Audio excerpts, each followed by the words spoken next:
Namaskar and welcome to this special edition of pre-budget program of DD News. And for this today we are in Kolkata and in the country's one of the most premier and prestigious management school, that is Indian Institute of Management, Calcutta. As we know that budget has an impact to each one of us, so we have come here to understand the expectations from the industry experts present here and the professors and more so the students of this institute. But before we begin the program, let me just thank on behalf of Doordarshan to the director, members of the staff, support staff and students of this prestigious institute for allowing us to host this program in this epitome of excellence of education. Friends, let me first introduce our panelists. Professor Anup Sinha, who has just retired as a professor of economics in this Indian Institute of Management. Then we have Professor Sudeep Chaudhary, a professor of this institute in the economics group.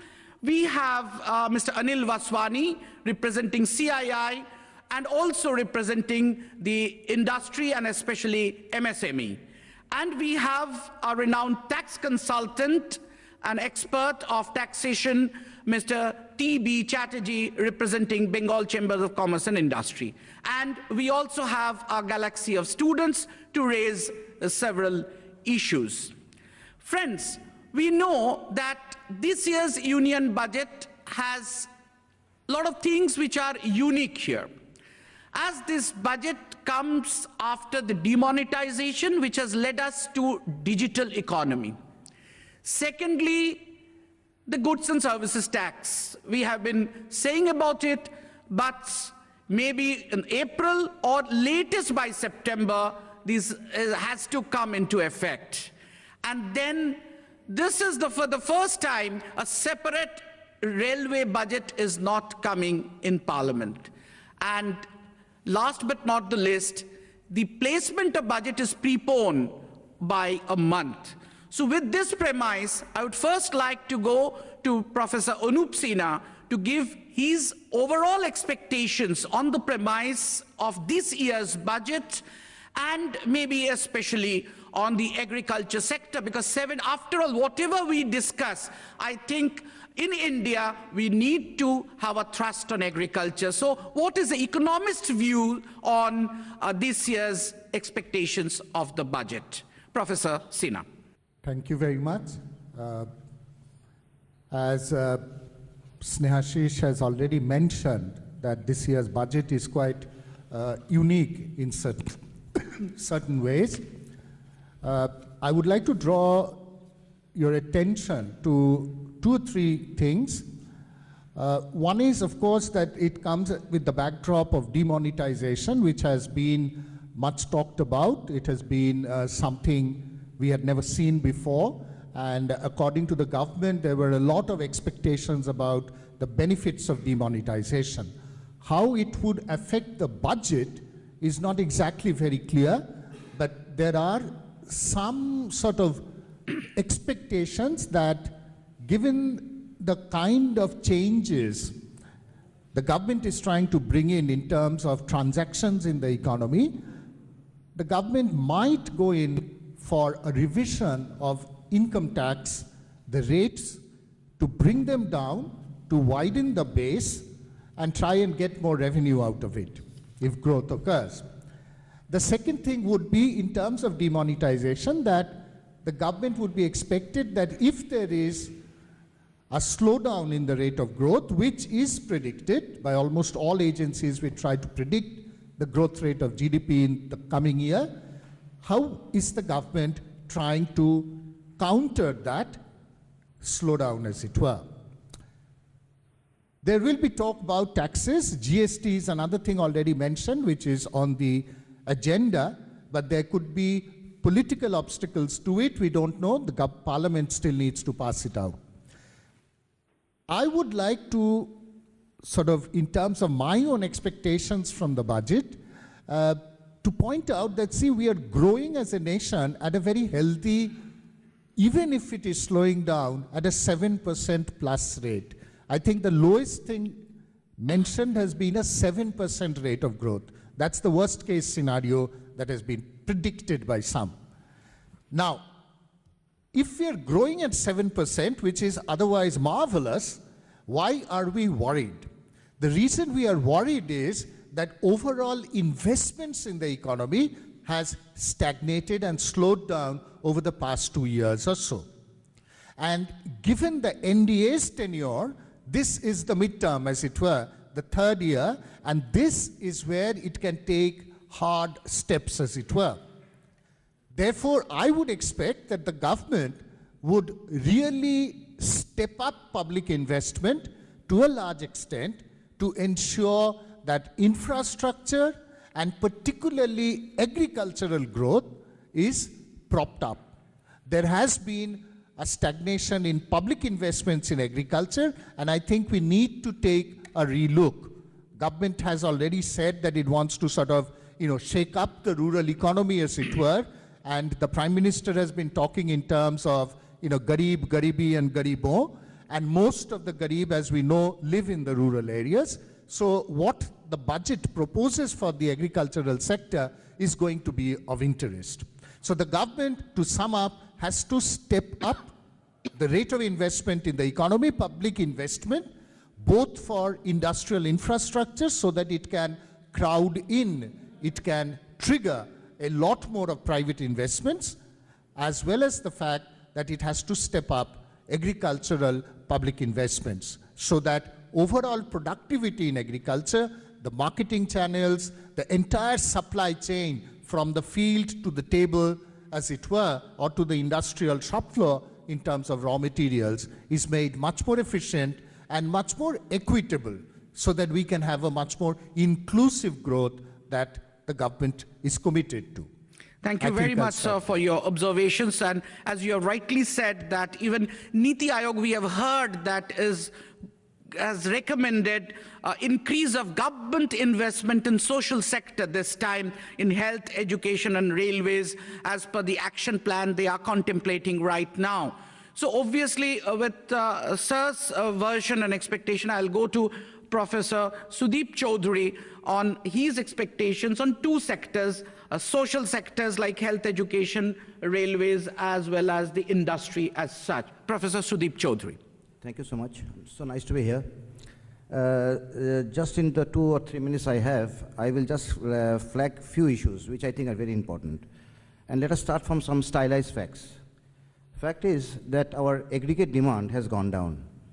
If you see many industries, they are suffering from tremendous underutilization of capacities. In many industries, 50%, 60%, 70%. I think our friend from CIA can further elaborate. And obviously, which means we have capacities, we had to use resources to set these up, but demand is not there, and therefore, we are not producing. And we all know that whatever the problem, without producing more, we cannot solve this. So first expectation is, that demand must go up. And when we say demand must go up, there are two things. One is, of course, as Ono rightly mentions, about investments, public investments, but we should also try to, stimulate private investment. Another thing which I find is not really what should be the case in the country right now, that private investors are not so optimistic about the environment. Okay, therefore, I really do hope that budget will have specific proposals to uplift the sentiments and to increase the investment in the country. So, sir, you mean to say that ease of doing business has to be increased even more? Yeah, actually, when I see, that is the point. When we say about make in India, there's a very important, program of the government of India, and unfortunately, much of the focus on that has been on making the environment, to making easier to, perform or conduct business. But that is quite narrow. I'm saying much more. See, ultimately, when will a private firm invest? When there is, expectation of profits. They want to set up so they can produce. And if the expectation is not there that they can sell more in the future, they will not invest. And therefore, and that is a very important thing, that you will have to do something so that the expectation that private firms are optimistic that they can spend and they can get back what they're spending, in fact, get back more than what they're spending. And I think it's a very important point, and therefore we should not see the ease of doing business very narrowly. I think what I'm saying, it should be taken much more broadly.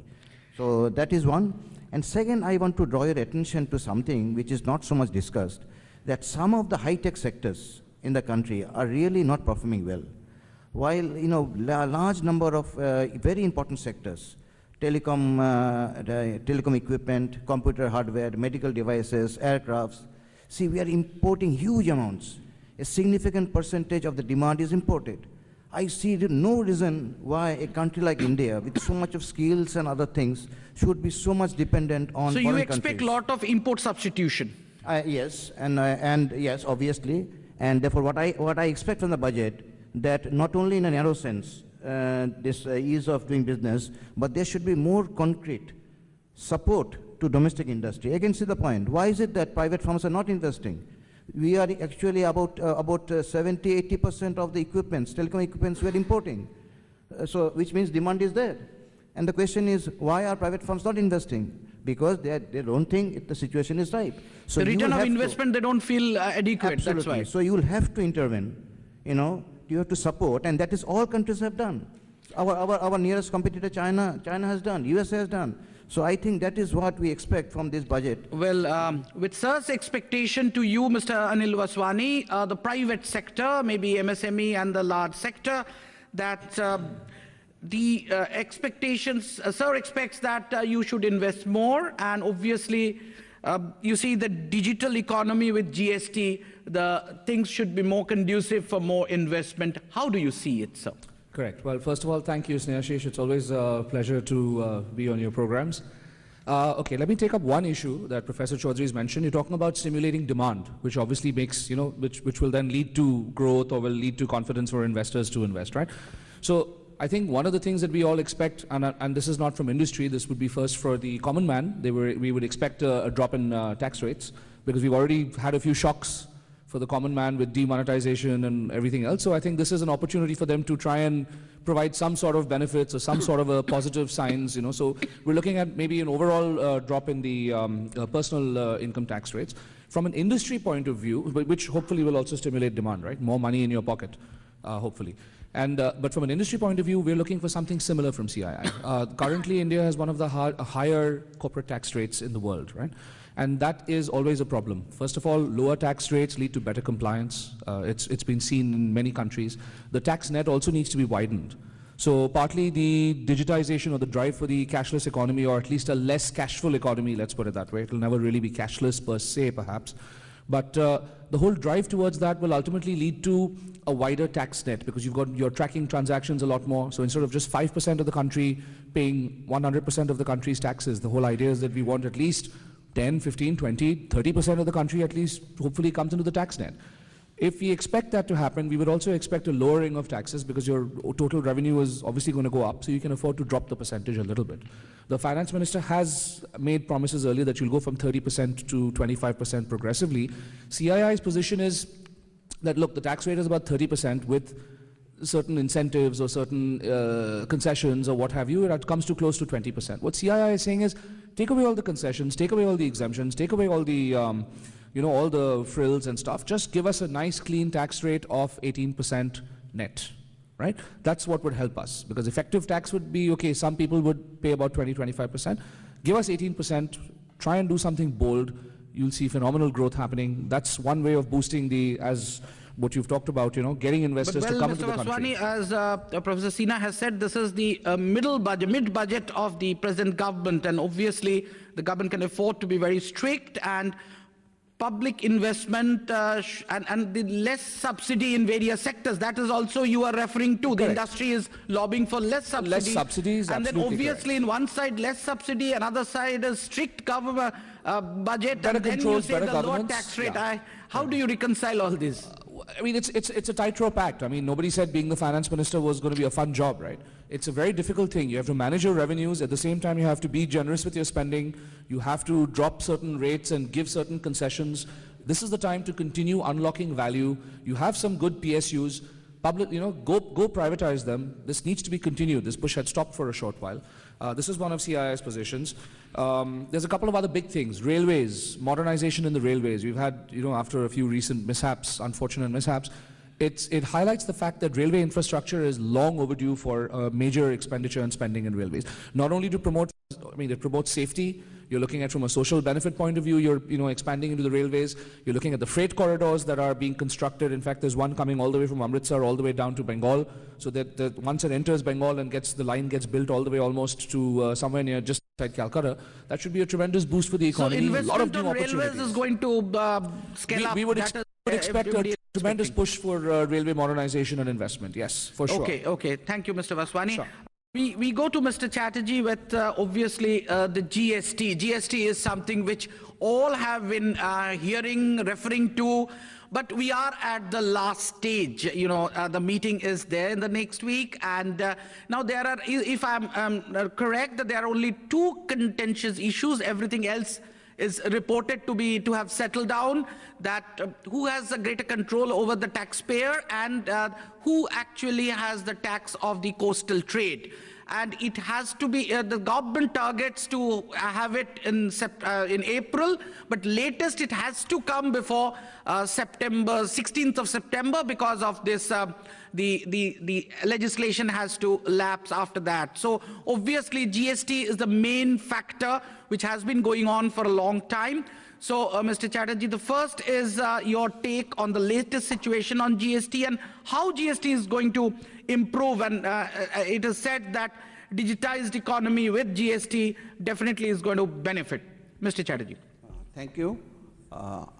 Yes, there are two issues which we need to resolve very quickly if we really want to implement GST from 1st April, or if not 1st April, at least from 1st June.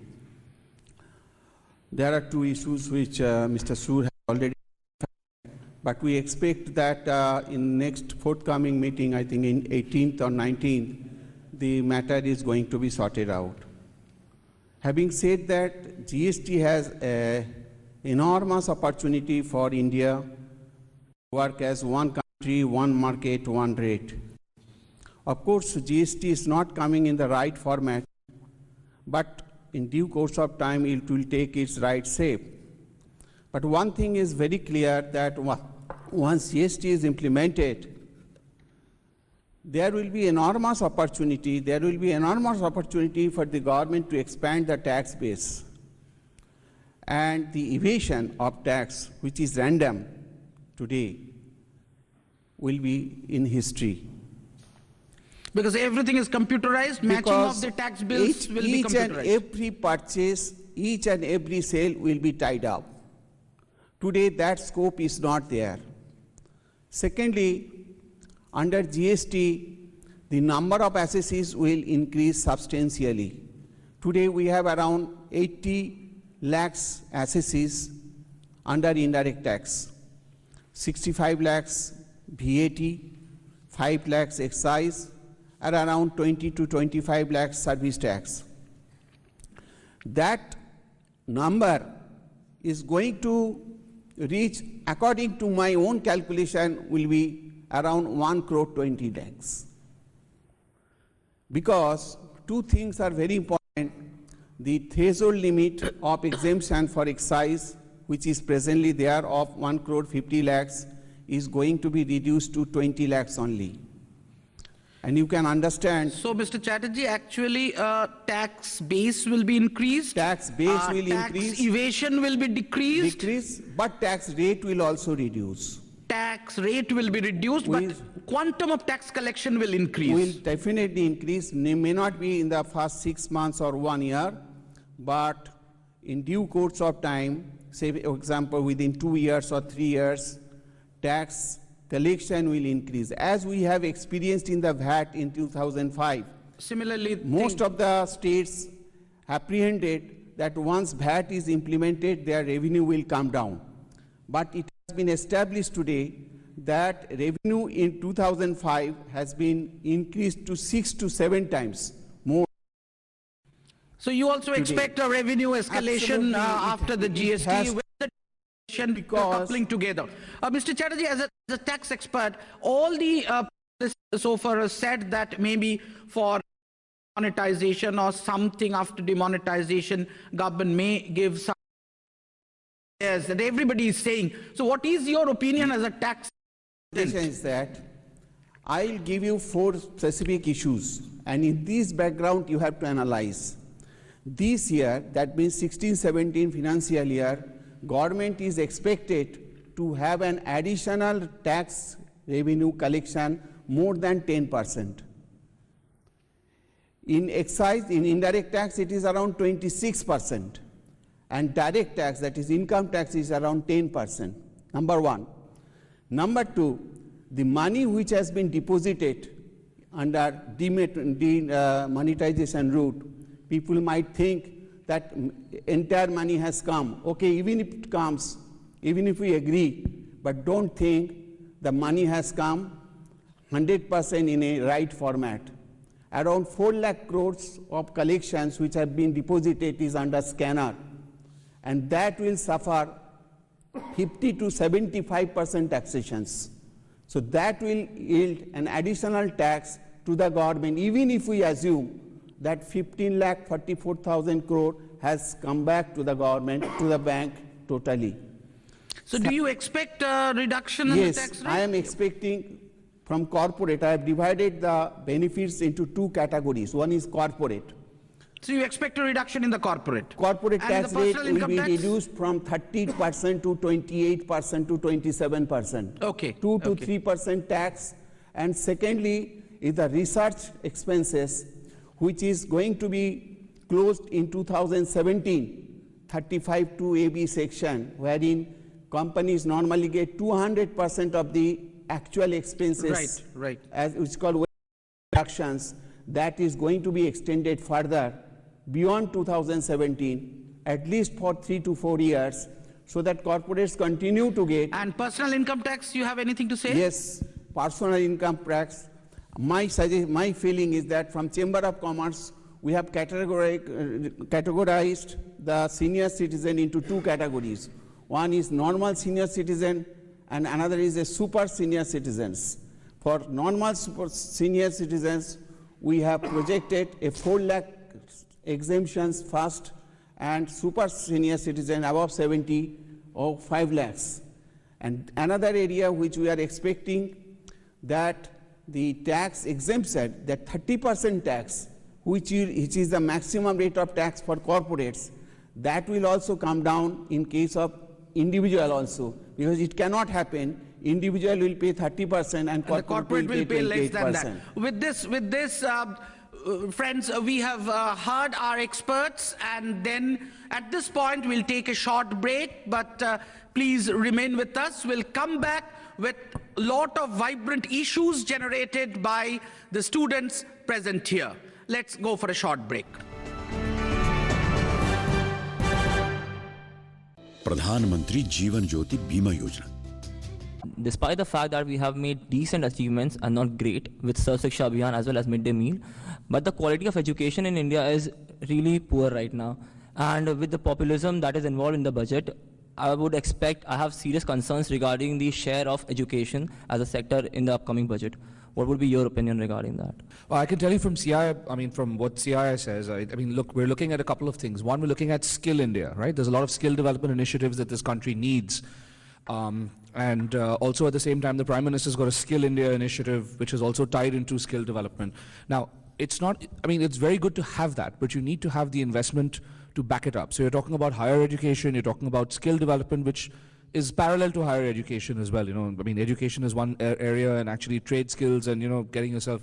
So these are complementary areas. So I will look at both of them and say that, yes, this is something that if you want your initiatives to actually bear fruit, you very well have to invest in these areas. The other thing that CII is proposing is for this country to set up an innovation fund, 10,000 crore innovation fund. Where will the money come from, right? We've talked about a lot of imports that are coming in. I believe some of the speakers have spoken about it. So when you have an import, a technology cess, like a technology import cess on anything that you bring in, you can use that to generate a fund, which can then be used as an innovation fund. So it can be used for research, it can be used for in institutes like this, or in science, or to promote scientific or to promote educational initiatives. This is the sort of thing that will actually bear fruit in the long run. It may not happen in 1 year. Just by setting up an innovation fund and starting to invest, you won't see the results today.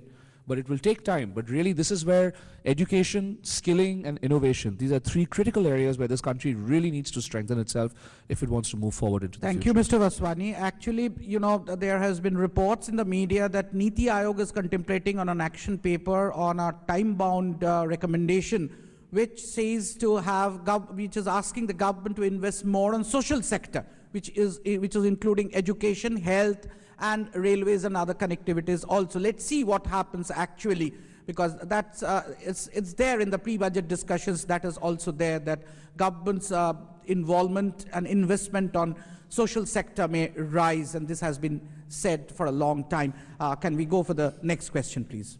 In view of the two major highlights of last year, which is regarding the passage of the GST bill and the push for a cashless economy, I'd love to know your views on what are the specific steps that the government can take regarding the implementation of the GST bill that can build on top of and apart from the benefits from the infrastructure that we have for pushing the cashless economy, given that GST stresses on a rationalized tax structure and on invoice-based taxation? You see, cashless economy will certainly boost the total economy as a whole. Number one, through cashless, we'll be able to take all transactions within the accounting net, which means collection of more taxes, both in the direct tax and indirect tax. Because the moment it is a cashless, that means either through debit note, debit card, credit card, or Paytm, everything, whenever you do anything, it is recorded. And recorded transactions will always suffer taxations. So through the cashless scheme, you are basically expanding the economy, you are basically covering the total. As a result, tax rate has to come down. Because today our tax GDP ratio is only 17%, which we need to increase it to 21%. So if you cover more and more people within the tax net, the tax rate which you pay today, say for example FMCG product, you pay 34% tax, will reduce to 18%. In fact, in the GST, the tax rate on FMCG product, mostly FMCG product, will come under 18 or 28%, mostly 18%. Now the question is that, is it a charity given by the government?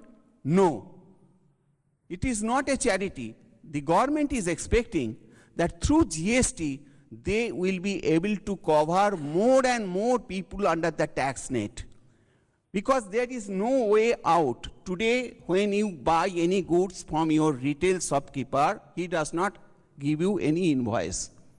Under GST system, he will have no other alternative but to issue the invoice. If his total sales... Every seller will be under the tax net, so obviously the tax... As a result, overall collection of the taxes... Yes, collection will be increased. Mr. Chatterjee, I think Professor Chaudhary has to say something on this also. Yeah, regarding this GST and cashless.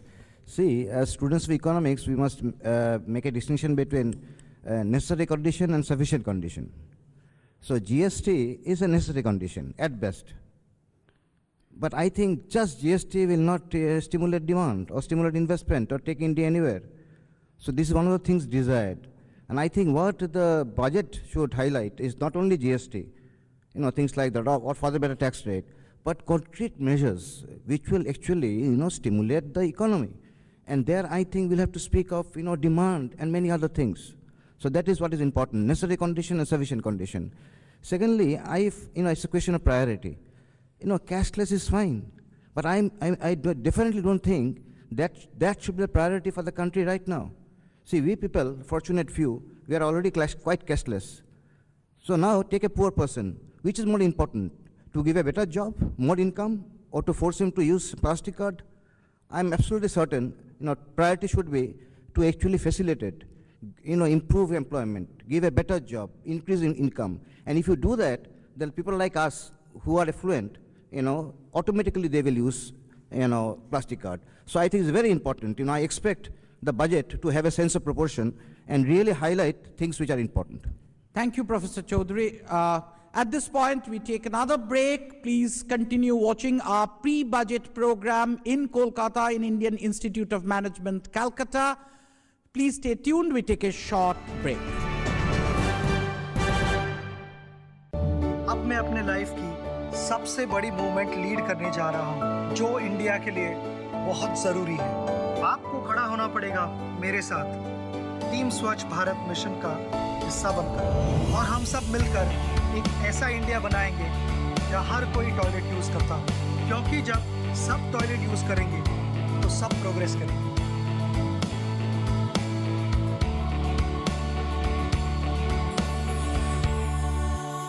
जैसे मेरा bat है खास मेरे लिए, वैसे ही Valvoline engine oil है perfect match engines के लिए। Change to Valvoline, be unstoppable. Priya दीदी, आज आप क्या खरीद रही हो? स्नैक्स। और आप क्या पढ़ रही हो? मैं कस्टमर केयर का नंबर देखती हूँ, ताकि सामान में कोई भी गड़बड़ होने पर मैं कंपनी को कॉल कर सकूँ। इसके बाद मैं पोषण से जुड़ी जानकारी देखती हूँ और मैं इसमें शामिल चीजों की लिस्ट भी जांचती हूँ। और अब तुम अपने दोस्तों को भी इस सारी जानकारी के बारे में बता सकती हो।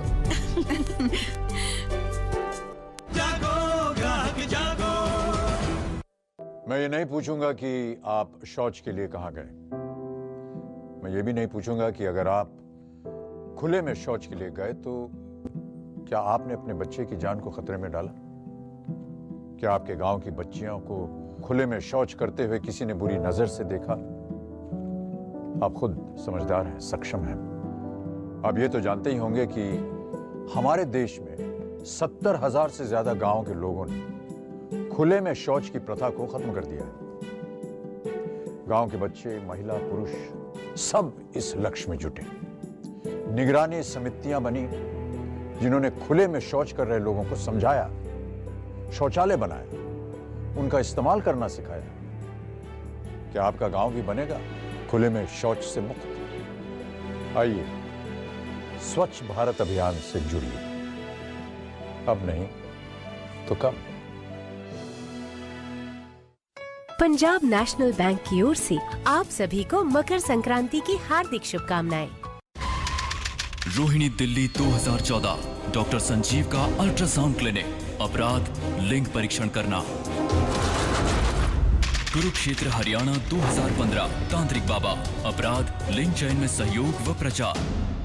फरीदकोट पंजाब 2014 गर्भवती महिला के पति और सास। अपराध लिंग परीक्षण करवाना। पीसी पीएनडीटी एक्ट के तहत लिंग जांच या चयन करना या करवाना या इसमें किसी भी तरह का प्रचार या सहायता करना कानूनन जुर्म है।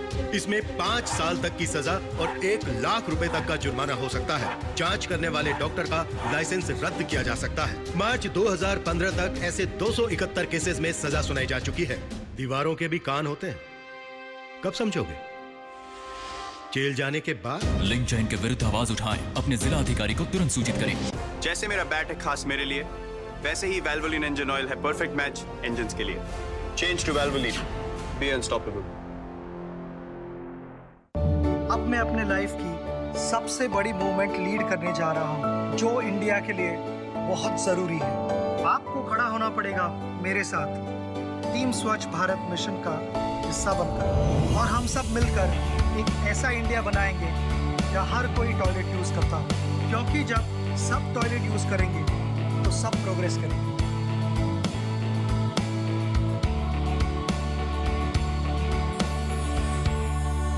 12वीं में मुझे 60% मार्क्स मिले हैं। बीए एमए करने के बजाय मेडिकल में जाना चाहता हूँ। हम स्टूडेंट्स को जिनकी पारिवारिक आय 2.5 लाख से कम है, उन्हें प्रोफेशनल और टेक्निकल कोर्सेज में आगे की पढ़ाई के लिए ये स्कॉलरशिप दी जा रही है। एक मजे की बात, हम गर्ल्स स्टूडेंट्स के लिए 30% स्कॉलरशिप अलग से निर्धारित है। फ्रेंड्स जल्दी करो, फॉर्म्स ऑनलाइन जमा हो रहे हैं। मेरिट का मेन स्कॉलरशिप भारत सरकार की ओर से सभी अल्पसंख्यक स्टूडेंट्स को एक तोहफा उनके सुंदर भविष्य के लिए। मदद हमारी, मंजिल आपकी।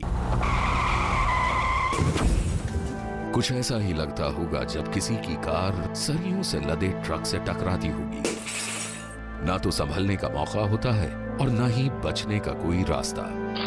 ऐसे ही खौफनाक हादसों को देखते हुए सरकार ने सरिया लादकर चलने वाले ट्रकों के लिए कानून सख्त कर दिया है। अब सरिये का ट्रक से थोड़ा भी बाहर रहना गैर कानूनी है। इस नियम को तोड़ना आपको भारी पड़ सकता है। Welcome back to the pre-budget program of DD News. We are here in Indian Institute of Management, Calcutta.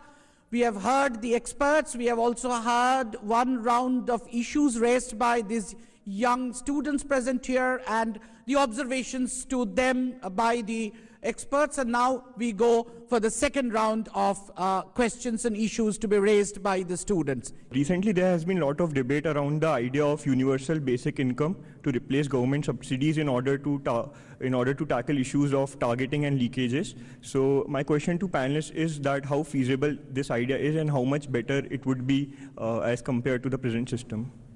Quick response to that is, if you ask my personal opinion, I'm for universal basic income, but it's unlikely to come in this budget, and it's going to take a lot of steps that would be required, and it's going to take time.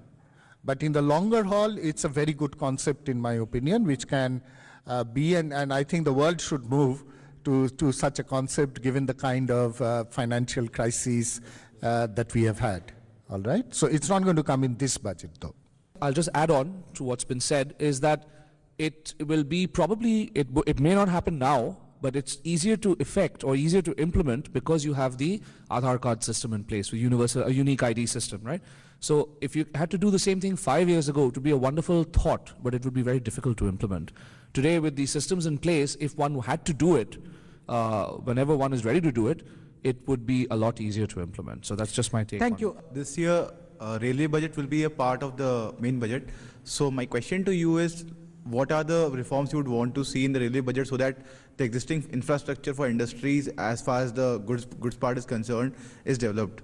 We are expecting a huge fund allocations on infrastructure. 3 areas we are expecting huge infrastructure spending. One is a road. Approximately 3-kilometer road is being constructed today per day. Per day, 30-kilometer road. Second is railway safety and railway expansions. And third is port. These are the 3 segments. A huge allocations will be made to boost consumptions. I was just trying to discuss about the consumption, boosting of consumptions. Infrastructure will certainly take a very significant role in this current year's budget.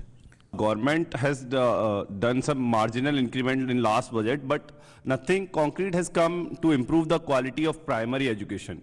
What we can expect to government to come up to improve the quality of education. And another part is now the government is pushing the digital economy, but in that case the customer is required a digital literacy. Do you think any initiative is come by the government side to literate customer about the digital transactions? See, as far as the quality of primary education, it's a very important issue. But I don't think the budget of the finance ministry can do anything about it. It's more the duty of the education ministry or the HRD ministry that should do. All right. Regarding digital literacy, I think India is, compared to the past 5-6 years, much more digitally literate now. And the rest will come gradually through learning by doing. All right. So I may be literally savvy, but I've never downloaded an Ola app. There'll always be a first time when I'll use the Ola app, right? So I will learn it by doing it. I'll probably take somebody's help, etc. But I think the banking system and the para-banking system, banking correspondents, the NGOs are doing a great deal of work on the ground to make India more literate. But again, that per se is not the duty of the budget. We will straight away go to the next question. Yes, please. In the recent financial stability report, RBI highlighted the growing NPAs of our national banks and the risk that entails not just for the banking sector but for the economy as a whole.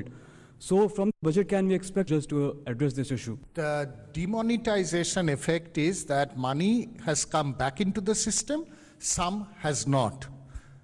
The amount that has not come in, which is supposedly black wealth and all that, that becomes a net worth of the Reserve Bank of India, which can be transferred to the union government as dividends, and Mr. Jaitley will have the choice, if he so desires, to use that for recapitalization and capital infusion through the budget. Whether he will do it or not, or whether he will do it for infrastructure projects or social sector spending, is something that we'll have to see on February 1st what he does. For this edition of our pre-budget program of DD News, we have come to Indian Institute of Management, Calcutta. We have heard the professors of economics and the industry experts' views on their expectations of the budget, and we have had galaxies of budding managers and the students of IIM Calcutta who have raised several issues which have been commented by our able experts. Thank you, professors. Thank you, industrialists. Thank you, students, for making our show excellent. Thank you very much. Thank you all.